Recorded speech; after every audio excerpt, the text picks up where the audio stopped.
there's the skate half pipe where in-game there's a really funny model and a really funny animation. It's like a single model with a single animation of this guy doing just tons and tons of 360s and stuff. Tony Hawk, eat your heart out. Yeah. Before I started on my current adventure through action sports, there was a time where I had my focus pinned on guitar games. I was actually building all of that up to cover today's set, but ultimately I wound up putting it off for longer than I thought I would. Rhythm games are like comfort food to me. They're something I can always jump into quickly, and I'll always have a good time. It's part of the reason I like Def Jam Icon so much. Today, we're going to take a look at Guitar Hero 1 through 3. I was also going to include Rocks the 80s and Aerosmith, but I think I should probably cover those in videos about the spin-offs specifically, otherwise this video would be like 40 minutes long. Thank you to everybody who's been here for a while, and welcome to anybody who's new. This isn't a deep dive or a documentary. This is not your opinion. This is just me talking about games and my experiences. Let's get started. Guitar Hero, developed by Harmonix and published by Red Octane in 2005, is a guitar-based rhythm game that was heavily inspired by Konami's Guitar Freak series, ripped off to some degree. Charles Wong wanted to bring the gameplay of Guitar Freaks to the West, so the goal the entire time was to find a way to clone the guitar idea without waking up the demon that is Konami's legal team. To make that happen, they copied the mechanical makeup of the guitar controller with minor changes. Harmonix previously was the development team for synesthesia-based rhythm games Frequency and Amplitude, and you can see the resemblance. I did a video on those games a long time ago, and I covered a little bit of the history, but to summarize, Alex Rogopoulos was told by Ed Fries that no rhythm game would succeed without custom hardware. Frequency and Amplitude are great, but they weren't market-smashing hits like this was. My personal experience with Guitar Hero goes so far back that I can't even remember all of it. I first played in 2005 when I was just 5 years old. The original Black SG was just small enough for me to play on easy, but I sucked and that captivated me. Over the course of many years, I put thousands of hours in across almost every game in the series, and the side games, and the Rock Band games, and I've played Pop Star Guitar. Trust me, that is not a place you want to be. I haven't put the time into fully completing a song in many years, but I still find it fun to just jump in and go once in a while. It's like a reflex that's built into my bones and my nerves. The career mode here is iconic. The first thing you do before playing any songs is name your band, and I always have to tour with the legendary A55. From there, it's right into the music. This game is incredibly simple, and a lot of things from later entries just don't exist yet. There are no battles, there's no story, there are no celebrity likeness appearances. The career just progresses, in a way similar to most of the action sports games I've covered. Go from map to map, completing songs to move on. After each gig, you're awarded with cash that you can spend on more guitars, more characters, more outfits, a wide selection of bonus songs, and a few bonus videos. Aside from that, there really isn't much to say. Guitar Hero isn't exactly a complex adventure game. The gameplay is a direct successor to Amplitude, but without the rotating highways and with all of the guitar-based sugar added to give it a more fun and solid gameplay experience. Notes fly in from the top of the highway, and you hold a note and strum as they pass the hit window. This is the first game in the series, so we don't have things like taps, open notes, late notes, and even the patterns for each song are incredibly simplified. The first Guitar Freaks was this exact same way. It isn't necessarily difficult, it's just there to introduce everybody to the idea. For anybody who doesn't already know, Guitar Freaks is a game about strumming. There are no hammer-ons or pull-offs. Guitar Hero does have hammer-ons, but they don't work that well. You can't just tap them like you can in every other entry. You actually have to hold the lower fret buttons for them to work. That makes pull-offs pretty uncomfortable since you'll have to fast press multiple frets at once to set yourself up for them. It's better to just strum whenever you can. The other major difference between Guitar Hero and Guitar Freaks is the number of fret buttons. Guitar Hero uses 5 fret buttons laid out in green, red, yellow, blue, and orange. Guitar Freaks only use 3 fret buttons laid out in red, green, and blue up until the XG series. Huge thank you to DJ Otters for correcting me on that way back. Believe it or not, having 2 extra fret buttons actually does just make the game easier. I can't even describe it, it's just something you have to feel. The next mechanic is star power. Guitar Freaks uses a system called wailing, which is really just an extra note that you occasionally play by tilting the guitar up or down. In modern Guitadora, it lasts for a couple of notes. Star power is that same idea, but more longevous. You fill up the star power meter by hitting special star power notes, and then you can pump extra power out of long notes by hammering the whammy bar. Tilting the guitar or smacking the select face button will activate the effect. Aside from being a score booster, you can use star power to recover from the red in harder charts, which is something I do quite a bit. Speaking of that, the last major mechanic is the fail meter. If you miss too many notes, the fail meter will fall to the red, and eventually you'll fail the song outright. You can complete songs with a rating anywhere from 3 to 5 stars, and your earned money changes depending on your performance. So if you want to unlock stuff, then you should be trying to get better at the game. Visually, this game is incredibly passionate. There isn't any widescreen support yet, which is unfortunate, but it also wasn't tremendously popular to have widescreen at that time. The stages themselves all look great, and this is one part that isn't directly inspired by Guitar Freaks. Guitar Hero has you go from stage to stage, and a lot of the camera angles and scenery are inspired by the feeling of being at a real concert, seeing a great band perform. Guitar Freaks has FMVs that play in a window between the highways, and the modern iteration of Guitadora just plays FMV sequences over the entire background. On top of the stage, the band and rocker models all look great. Johnny's face looks a little messed up, but Johnny always looks a little messed up in some way. The visuals set Guitar Hero apart and give it a sense of uniquity. That's the top part. She's a killer. Yeah, because it's kind of weird because it goes F to B flat, then the Queen starts on D minor, but when it bends up, it ends up on F major. She's as really as faithful as a pussycat. Take me on if I wait, this could die. The every girl crazy about a soft dress man. Hey, you naughty now. What's this all about? Pocket the mode.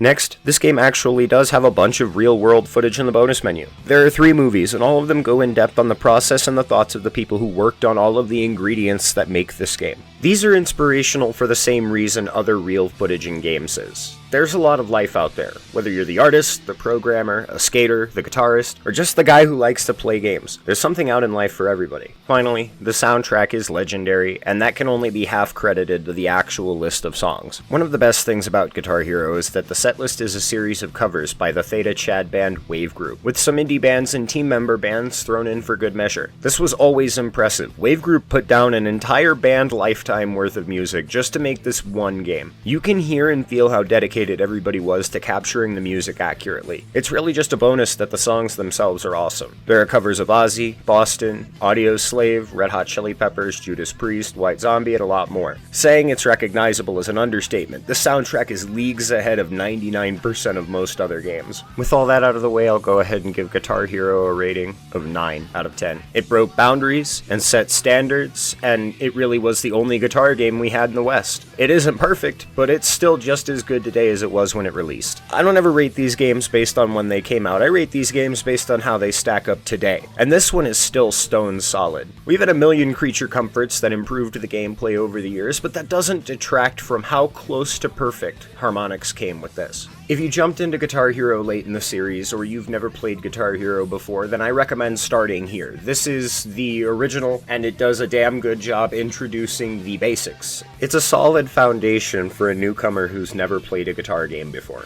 Next up, Guitar Hero 2, developed by Harmonix in 2006. A few months before release, Activision acquired Red Octane, and with that, the publishing rights to the series. The original version of Guitar Hero 2 for the PS2 came packed in with a cherry red version of the original SG, and the later, more broken Xbox 360 port of the game packaged with a new Explorer model. I actually have a wired Explorer, and it still works, and I've played the hell out of it, but that was really a luck of the draw situation. The Explorers are well known for their extremely unusual problems. Both Explorer models were faulty for different reasons. One suffered from a whammy bar software conflict, and the other suffered from severe electrical shorting. The former turned out to be a problem with the Xbox 360 hypervisor, and despite a few attempts to fix it, the problem never actually got fixed. In a real scumbag move, Red Octane decided to almost completely ignore the electrical shorting issue, and they even refused to extend the warranty for guitars that had the problem. If you got a bad guitar, you were essentially just fucked. Guitar Hero 2 was the game I played the most behind World Tour, and luckily my experience with the PS2 version was great, but I still feel bad for anybody who bought an Explorer just to have it die in a week. Not that long back, I built a controller out of actual garbage, and it was still probably more structurally sound and functionally stable than the Explorer was. The career here is the exact same as last time. No, seriously. Go from map to map completing songs to move on. The only major difference now is encores. When you finish the set list, you'll be met with a prompt that asks if you want to play an encore. It's just another song, nothing special. Aside from that, it's the exact same thing. The gameplay is a massive improvement over the previous game. At the core, it's still the exact same thing. Play the notes as they pass through the hit window. But now there are triple notes, and the hammer-on pull-off system has been improved substantially. You don't have to hold the lower fret buttons anymore, but there's no infinite front end either. This was the first game in the series to have widescreen support, and that really makes it a lot more comfortable. The last major change is the addition of triple frets. Guitar Freaks had this from day one, so it's not exactly revolutionary, but it does add a lot more depth to the charts. And with the 2 extra fret buttons, there are multiple triple fret combinations to work with, so half of the idea is new. The visuals are a massive improvement over the previous game, somehow. Rockstar models look better, the stages look more alive, and there are way crazier post-effects. There are references to album covers, real-life events like the 1984 Stonehenge Festival, and some pretty clean self-promotion. It has the same amount of charm, but with a lot more polish, and they managed to keep the real concert vibe that they shot for. The note gems in the highway have also seen a cosmetic improvement with a matte color palette that makes them just easier to look at. Even the fail meter looks a little bit better. Overall, it's just the perfect amount of cleanup. Oh, hey. I didn't see you come in. My name's Elena. I'm the producer on GH2. Welcome to our behind the scenes video. So I'm going to introduce you to some of the people on our team, starting with Daniel, our project lead. He's responsible for all of the design decisions on our game, and he's just really committed to making sure that our game has the most integrity and is as awesome as it can be. Guitar Mesa Boogie Hero, huh? How about Red Octane presents Guitar Hero Mesa Boogie Company, provided by Harmonix Music Systems. Helen's our associate producer, and she does, ooh, I don't really know what she does, but it's gotta be really hard because she sighs a lot and yells, and it's kind of like working with a surly teenager. Hey, what's up, Helen? It looks like you're not too busy. I've got some scheduling for you to do. Can you update the coder schedule? And also, I need you to get the art assets. You're not the boss of me, and this totally blows. God! Eric's our audio lead. He was primarily responsible for putting together our song list, and he knows so much about rock music. He is just always talking about rock. He's really, really cool. Kumbaya, my Lord. Kumbaya. Kumbaya, my Lord.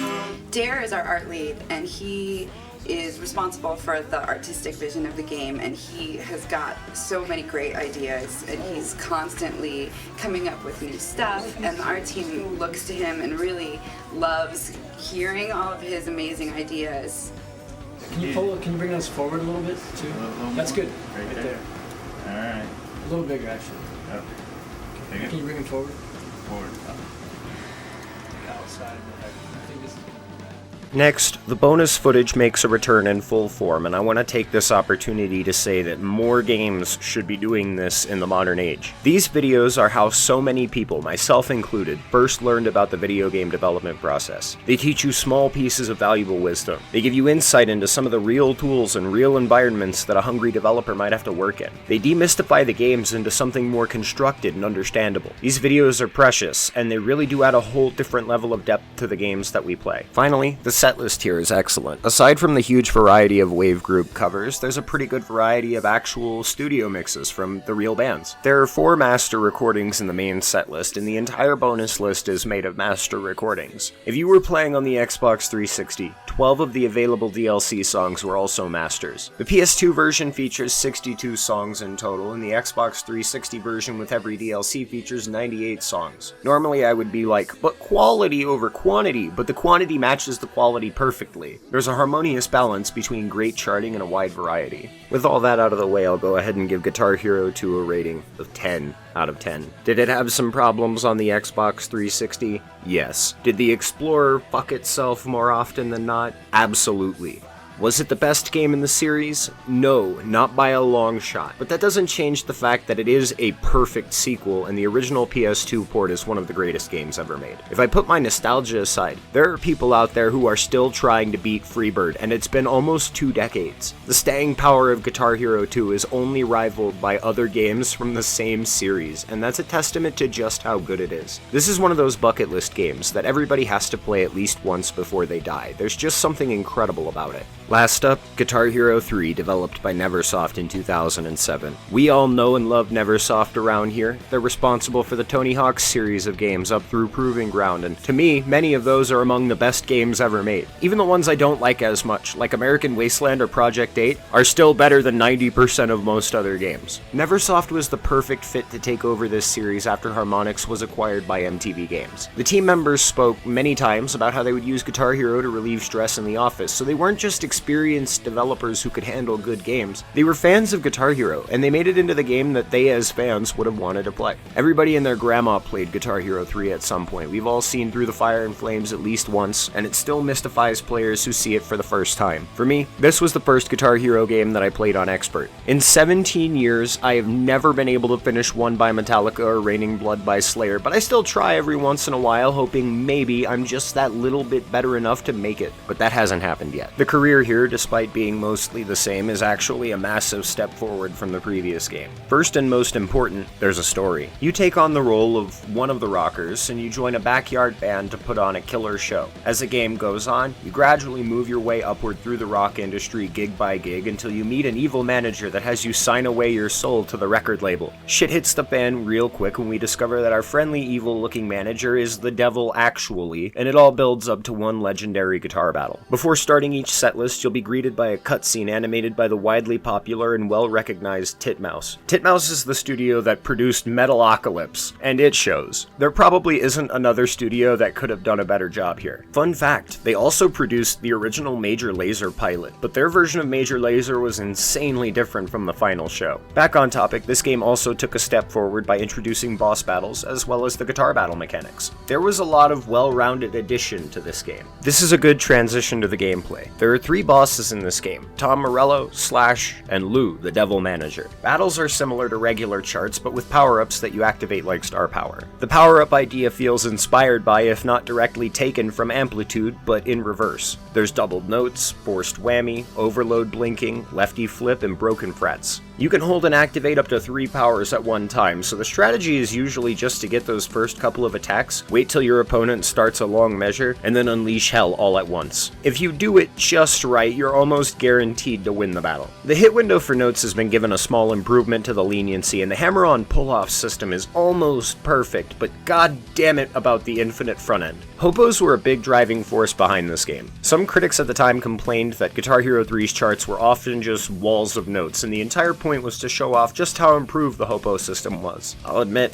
I prefer not having an infinite front end, but it doesn't necessarily make the game easier if you still can't hit the patterns. I often get cross-eyed by patterns I don't recognize. Aside from the additions, the game is faithfully identical. It's just cleaner where it counts the most. Visually, another massive improvement over the last game. The rockers and stages have that specific and recognizable Neversoft flair that makes so many of their games look amazing. Also, I've heard legend that Guitar Hero 3 was built on a fork of the Tony Hawk's Proving Ground engine. I can't confirm that, but it makes sense. Guitar Hero 3 was developed in less than a year, and writing a completely new rendering engine would have taken way too long. I've stared at the ass end of a few renderers written in C++, and modifying one you already have is a much better idea than creating a completely new one, especially with a deadline as strict as this was. I don't think I said it, but all 3 of these games are incredibly well optimized. Like, they are built specifically so you see only what you're supposed to see, and that means a lot of animated things can be happening on screen at once. It doesn't have to have the highest fidelity models or the lowest compression textures, because the small stadiums that they put together are full of all of this life and energy that you don't see in every game. They got away with things that you can't do in a big open world or in a giant adventure game because of how many things you have to have rendering all at once. The static nature of the stage really was to everybody's benefit in the long run.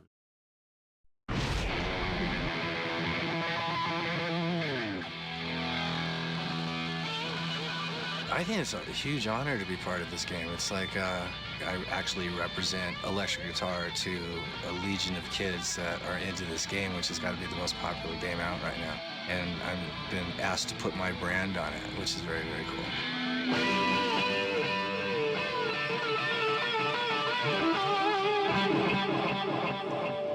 I'm a fan of the first Guitar Hero games because they keep me very humble.